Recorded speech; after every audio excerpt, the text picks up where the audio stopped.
Shalom, Baracha, and welcome once again to Mitzvah Study, Mitzvah of the Week, a division of Parasha Study Plus, and under the guidance of Tanakh Study. This week is Parashat Vaera. Again, no official mitzvah, but we will be continuing with some other mitzvot found in Sefer Shemot. And this week we are focusing on the mitzvot involving Hamess u'Matzah on Pesach. Hamess u'Matzah on Pesach. There are 5 mitzvot as regarding Hamess, 4 negative and 1 positive. The positive, as you can see from this outline, if you're following us via video, is to remove Hamess from our homes prior to Hamess. That's 1 positive mitzvah. The 4 negative mitzvot, as it applies to Hamess, are not to have any Hamess in our possession on Pesach. That's called Bal Yimaseh. Not to see any Hamess in our dwellings on Pesach. That's called Bal Yera'eh. Not to eat pure Hamess on Pesach. And finally, not to eat foods that contain pure Hamess on Pesach. It could be as a mixture or anything that contains pure Hamess but has other things with it. We'll close with a positive commandment, and that is to eat matzah on Pesach. Positive mitzvah. Once we've gotten rid of all the Hamess, we're left with nothing but matzah, and that is a positive command. So let's get started, as there's a lot to cover. We see Sefer HaChinuch mitzvah tet, hashvatat hachametz.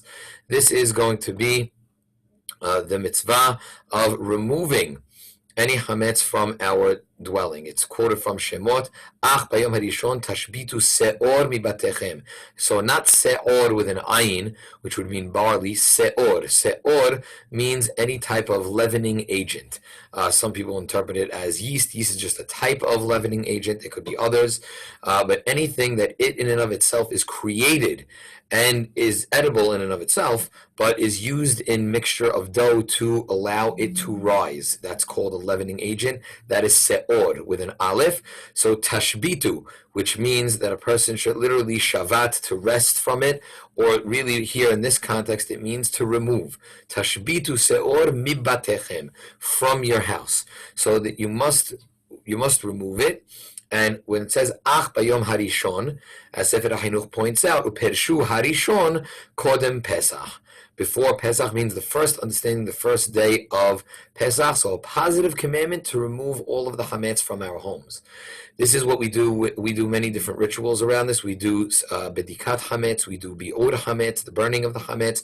We check our homes from top to bottom. And our rabbis teach us that it's symbolic of removing the Yetzer Hara from our midst. As we see, Mishorshei HaMitzvah is Kedesh Nizkor Hanisim b'Mitzrayim, Kemo shekatuv b'Korban Pesach, to remember all of the mitzvot and the great miracles that happen leading up to Yetziat Mitzrayim, and the greatness that HaKadosh Baruch Hu bestowed upon us. So again, in that process, and cleansing ourselves and removing the Yetzer Hara, cleansing our homes from the actual Hamess, we're doing this mitzvah in order to make sure that we are remembering all of the miracles that HaKadosh Baruch Hu did for us in Mitzrayim.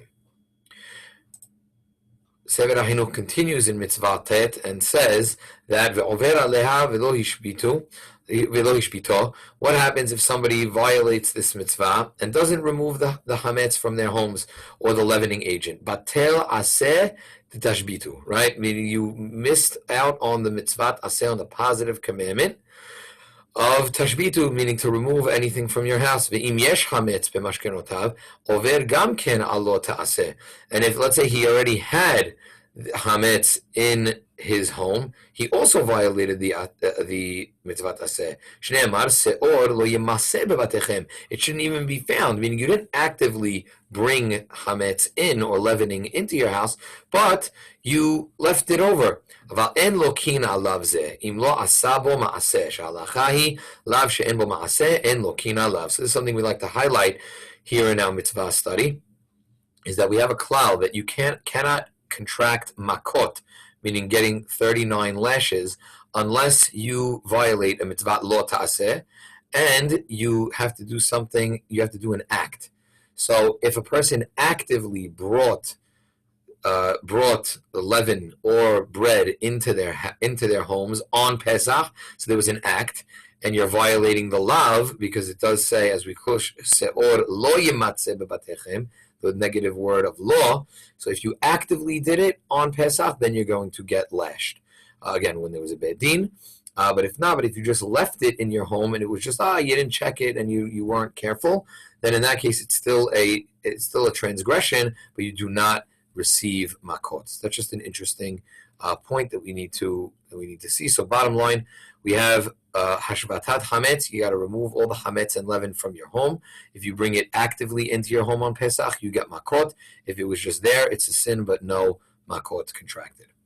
The next mitzvah, Sefer HaChinuch mitzvah Yod Aleph, is shelo yimaseh hametz b'rshutenu b'Pesach. It should not be found at all.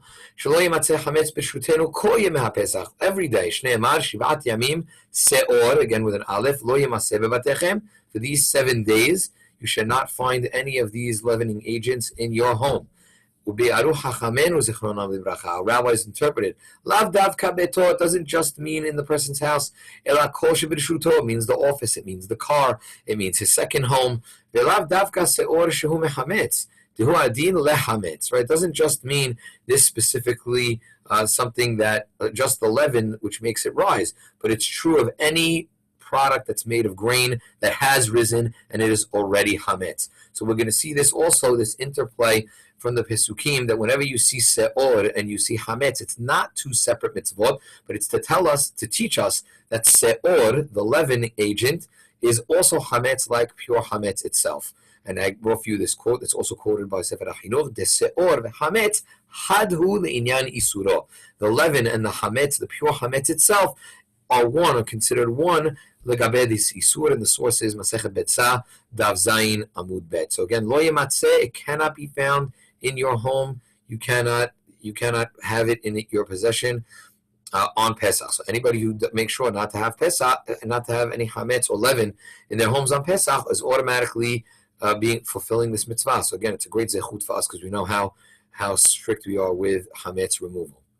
Sefer HaChinuch continues in this vein, and says Meshrosheh HaMitzvah, and here he says it very clearly. What is the root of this mitzvah? It's Kedesh Nizkor Le'olam Hanisim Shena'asu Lanu B'Yitziat Mitzrayim. Still, to remind us of all of the nisim and the niflaot, the miracles that happened to us in Mitzrayim, Ayadeh Hashem, Kimo Shekatuv B'Seh HaPesach, as it is connected to Korban Pesach. So all of these mitzvot, removing hametz, we're going to see eating the matzah, the Korban Pesach, it's all centered around the story of Yetziat Mitzrayim and all of the miracles. So that is why if you see it not only in schools but also in shuls, we center around Sefer Shemot and we focus on it, especially Haggadah prep and all the Divrei Torah, and really Leil HaSeder is really one of the cornerstones, if not top two or top 3 days on the Jewish calendar where we unite and we bond together as a family, we strengthen our Judaism. So many of these mitzvot are specifically to just remember that. Specifically here with Shelo Yimatzeh Hametz B'Rshutenu is V'nizkor Ma She'era Lanu Be'inyan Zeh. Remember what happened to us, specifically circulating around the Hametz, Shemitoch Hipazon, because of haste, Hayetzi'ah, of leaving Mitzrayim, right? Ha'isa, right? Afinu ha'isa matzah, right? We baked this bread, but as matzah, we didn't let it rise. Ki lo yichlu lehitmahmea ad sheyachmitz. We couldn't have waited for it to have become risen. Kemo shekatuv ve'afu et habasech, right? We baked the dough and we left immediately after that. So again, that specific nuance also applies to this mitzvah, mitzvah Yud Aleph. Shelo yimatzeh hametz should not be even in our reshut. The next mitzvah, we know that's Ba Yemaseh, and then here comes Ba Yera'eh. Sefer HaChinuch, this is mitzvah Kaf 20. Shelo Yera'eh Lanu Hametz BePesach. It's a separate mitzvah. You could accomplish it the same way, but again, it has a few other nuances. Shelo Yera'eh Lanu Hametz BePesach. Shelo Yera'eh Hametz Bechol Moshvotenu Kol Shibati Me'PeSach. Maybe you don't own it, but somebody brought it in. Also so that you should not have anything in any of your territories, not just your home. And in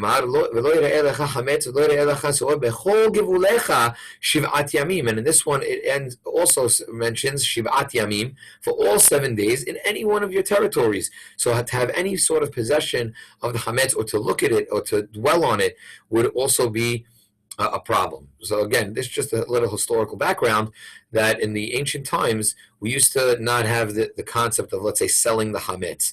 People would hold on to the hametz, and they would put it in a place which was away from their regular kosher for Pesach products. But what was happening? They were opening up those cabinets, or let's say those areas on Pesach, and they were actually seeing them. And the person was saying in their mind, "Oh, I can't wait till hametz till Pesach is over, so I could eat this hametz." The Gemara talks about this, and even our rabbis teach us that if a person does this with their mind, they're actually almost undoing this very fact of lo yira'eh hametz. That's what it means. It wasn't enough to just say not to own it and shouldn't be found in your possession. You could say, "Look, Rabbi, I nullified it. It's done." But no, lo yira'eh, if you see it even and it belongs to you, you could undo the concept of the bitul that we've done. So again, one of the reasons why we've done the selling of the hametz is to make it not even shayach to us. It doesn't even belong to us. That even if we did see something, we would not be able to eradicate or undo the bal yira'eh. So here also then Sefer HaChinuch closes the Vaera aleha v'lakach hametz b'Pesach v'henicho b'rishuto lokeh.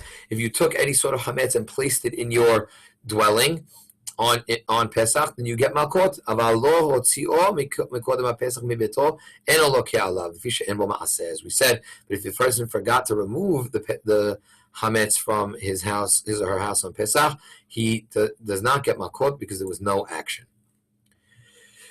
So now, moving after we saw the first three mitzvot. We saw to get rid of hametz. We saw bal yira'eh and bal yematzeh. It should not be found, and we should not see it. Again, very similar mitzvot. We made a slight distinction, but again, the Torah also tells us about that to make sure to protect our homes from hametz. Now, what if, God forbid, a person ate hametz on Pesach? So Sefer HaChinuch mitzvah yotet shelo le'echol hametz bePesach. Black on white, a person cannot eat hametz on Pesach. Shelo le'echol hametz, shelo le'echol shne'emar ve'lo yachel hametz. A person should not eat hametz. Black on white in Shemot Yud Gimal. And again, we know that the very strict punishment for eating hametz on Pesach is karet. That a person, we would never dream of eating hametz on Pesach. A person only receives this if they eat the appropriate shi'ur, they eat the kezayit, and a person is but a person gets the sin of hametz on Pesach, even bekol shehu, even in the slightest amount, and there's no such thing as nullifying hametz once Pesach has started. There's no such thing as batel b'shishim afilu ba'elef la batil. There's no such thing as nullifying hametz, because it is something called davar sheyesh bo matirin. If you just wait 7 days, 8 days in chutz la'aretz, this thing will become kosher again. So there's no such thing as nullifying hametz either. So it just shows you the power of hametz and how it is central to our religion, that it's karet and that a person is not allowed to eat it. And it's akin to eating on Yom Kippur in terms of punishment. So we need to again recommit ourselves to understanding how serious this mitzvah is. Now, what is hametz? I just wanted to deviate. I think this is very important once we're talking about hametz. Hametz can only be 5 different ingredients: wheat, barley, oats, spelt, and rye. And this is from the Mishnah Masechet Halah. This is one of the biggest. These 5 grains are all connected. In Masechet Halah, it says these are the grains that are also obligated in Hadash and Yashan. It's also their hayavin in Halah when a person's making bread, but it only applies to these 5 grains: the Hamesh Minei Dagan, wheat, barley, oats, spelt, and rye. While there has been some controversy in the past circulating around oats, very famous papers, written that again try to question whether or not oats are hametz. The prevailing opinion is that again nowadays, especially in the absence of another one of the 5 grains, oats. We hold that oats are one of the 5 grains. So again, you have to be very careful, and we don't ingest oats that have been leavened on Pesach, just like wheat, according to this. So you need to be mindful of that. Those are the 5 grains: wheat, barley, oats, spelt, and rye. So if somebody says, "Oh, but Rabbi, I see that this doesn't have a hechsher, kosher for Pesach." Exactly. Of course, we always strive to get things with a hechsher. However, we do applaud those rabbis who work tirelessly to try to find and investigate ingredients, because especially for Sephardim, who we have, our custom nowadays is to, we do eat kitniyot, which are categorized as legumes or certain seeds, and therefore, let's say like corn. where nowadays our custom is to eat corn, so Ashkenazim do not. So anything with corn syrup, which is the main source of sugar in the United States, is going to not be kasher lePesach, but it very well could be ingested by Sfaradim, because again, it's not hametz, but it's a gezerah, it's and a minhag that was taken upon themselves to make sure that there was no contamination with such as the 5 grains. Please consult your local rabbi and your halachic authority for certain products on Pesach. But as again, every ingredient that you use for Pesach must be either has a hechsher or investigated by a rabbi to make sure that it is appropriate for consumption.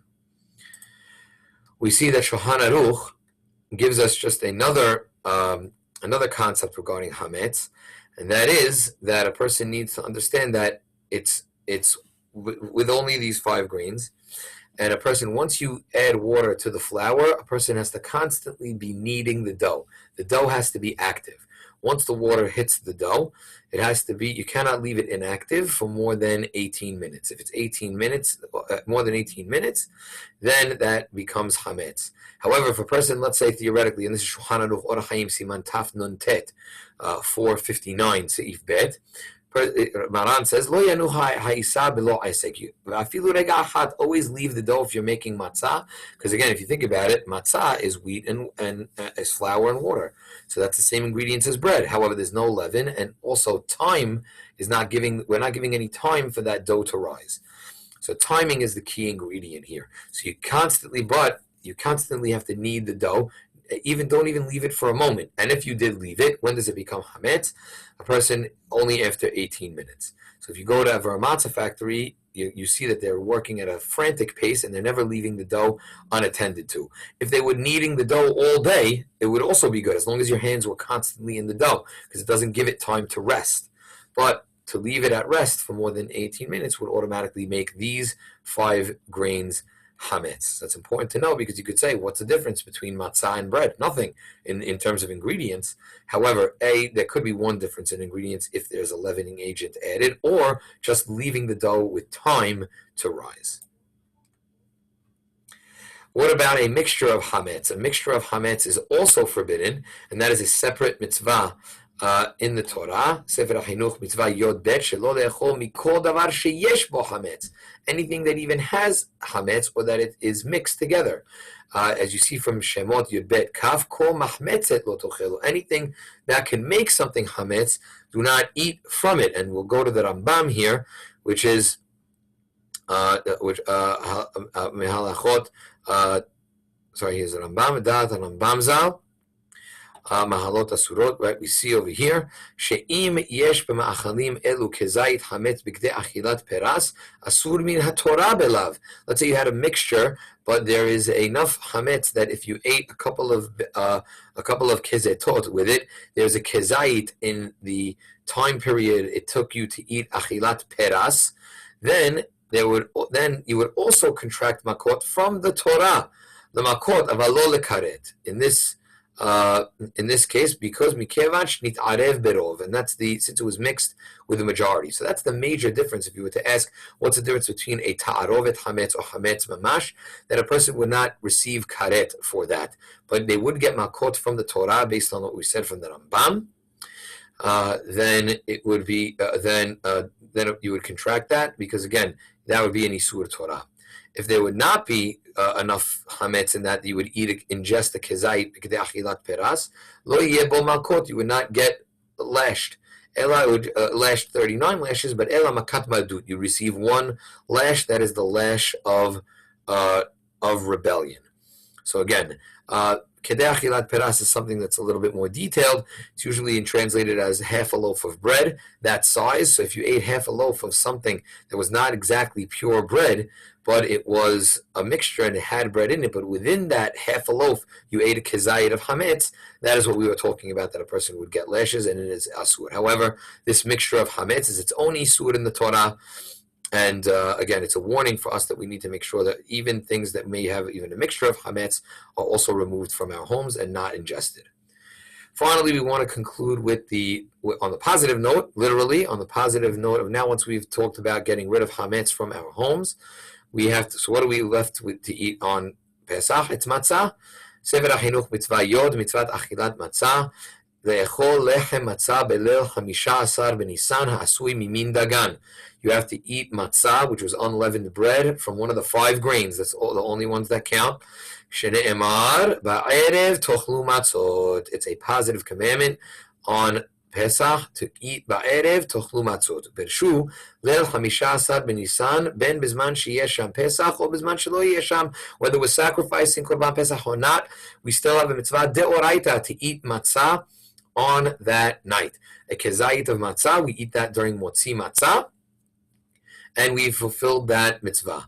And again, matzah was also, as we mentioned before, is also to remember all of the nisim and the niflaot, remember the concepts of lechem oni, which all of our rabbis speak about at length on Pesach.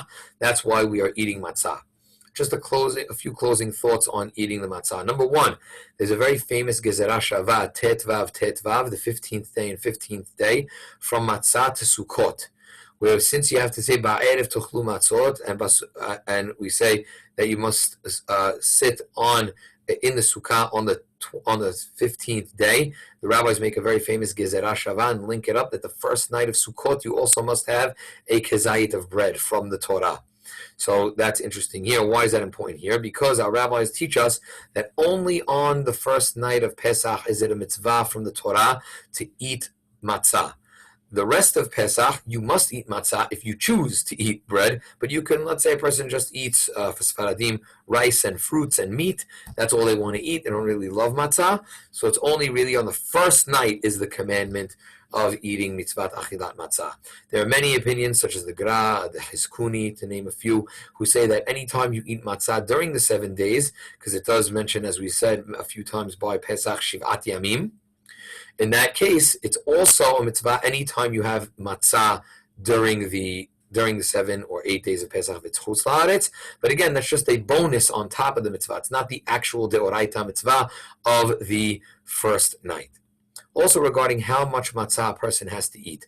So there's a machloka between Shulchan Aruch and the Rambam. Shulchan Aruch says that a kezayit is about 27 grams, and because it's 2 kezetot fit into a betzah. Everybody agrees that a betzah is 54 grams. However, the Rambam says that 3 kezetot, 3 olive measurements fit into a betzah. That would mean each kezayit is less. It's 19 grams. So this helps us in order, because everybody has the question, how much matzah, Rabbi, do I have to eat on Pesach night? So if you can handle it, right, we go with Maran, you would have a kezayit for motzi, a kezayit for matzah. That comes out to, a kezayit is about half of an entire round shmura matzah, which is a lot for some people. So if you're eating a whole, so half of that is a kezayit. So if you're eating a kezayit for motzi and a kezayit for matzah, that means you're eating a whole. Then you're eating another kezayit for korech, the sandwich, and another kezayit for afikomin, which would be 2 whole round matzot for the leil haseder. If a person can do that, matov u'mana'im. And again, how does a person do that? Say, Rabbi, it's so difficult. Well, you shouldn't be eating and a lot of food coming into Leil HaSeder. You should really make yourself craving the matzah that night and very, very hungry coming in. And that's number 1. And number 2 is you should understand, as good as Shulchan Orech is, the focus of the night is eating the matzah. As we said, it's commemorating. It's that 1 night or 2 nights if you're in Chutz La'aretz a year where a person has to eat that matzah to commemorate it. There are ways to make sure that a person would end up as only eating a matzah and a third if they really, really want to, really istenis and they can't handle it, because they'll use the kezetot of the Rambam.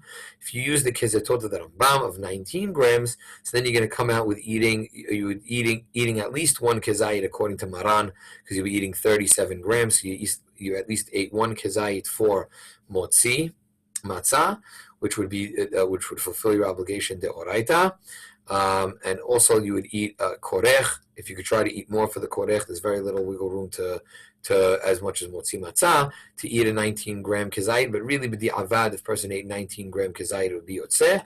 And fa'afikomin, which many rabbis say, and we saw opinions in the Gemara that might be deoraita to commemorate Korban Pesach. That also you should try to also make sure to eat definitely at least 1 maran kezayit, as there are some opinions that require 2 kezetot for afikomin. at that point. So again, bottom line is definitely consult your rabbinic authority as to how much matzah you need to eat. Bottom line, it's 4 kizetot for Leil HaSeder. You use the Maran kizetot if possible, but Rambam if there's a problem. But again, we need to push ourselves to try, especially for motzi matzah, as we see in this mitzvah yod, to make sure that we are eating enough matzah to commemorate the exodus from Egypt and all the nisim and niflaot that Hashem did for us. That's it for us for this week. Again, make sure to remove all the Hamess from your home on Pesach and eat that matzah next year in Yerushalayim. Amen.